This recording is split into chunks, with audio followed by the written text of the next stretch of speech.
Bonjour toi, aujourd'hui je voudrais te demander, l'évangile est-il une folie? Commençons par lire la parole de Dieu. Considérez frères que parmi vous qui avez été appelés, il n'y a pas beaucoup de sages au regard des hommes, ni beaucoup de puissants, ni beaucoup de nobles. Qu'est-ce que l'évangile à l'époque de l'apôtre Paul?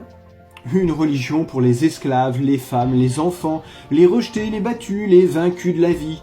L'église primitive ressemblait à tout sauf à un club d'aristocrates ou à une association de parvenus. L'apôtre le reconnaît bien volontiers. Il va même jusqu'à écrire « Il n'y a pas parmi vous beaucoup de sages au regard des hommes, ni beaucoup de puissants, ni beaucoup de nobles. » Les philosophes d'Athènes ne s'y sont pas trompés. Ils ont réagi sans ménagement lorsque l'apôtre Paul leur a présenté l'évangile avec doigté pourtant. Ils l'ont ridiculisé. Nous t'entendrons là-dessus une autre fois. Lui-même ne se fait pas d'illusions. Il écrit que cette bonne nouvelle est une folie pour les Grecs, un scandale pour les Juifs. Les Juifs demandent des miracles et les Grecs de la sagesse. Il aurait pu répondre à leurs attentes, actualiser, moderniser le message de l'évangile pour mieux communiquer. Il s'est rendu compte que ce n'était pas la bonne voie et en revint à ce qui doit rester le cœur de sa prédication.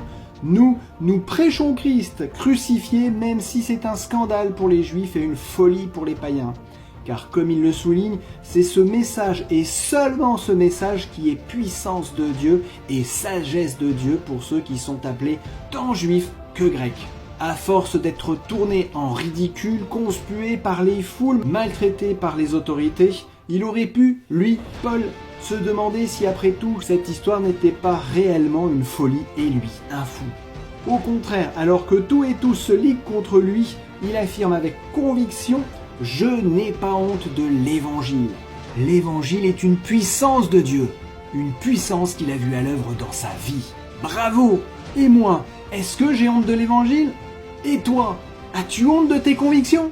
Et surtout, n'oublie pas cette parole de la Bible. Dieu a choisi les choses faibles du monde pour confronter les fortes. À bientôt et que Dieu te bénisse abondamment.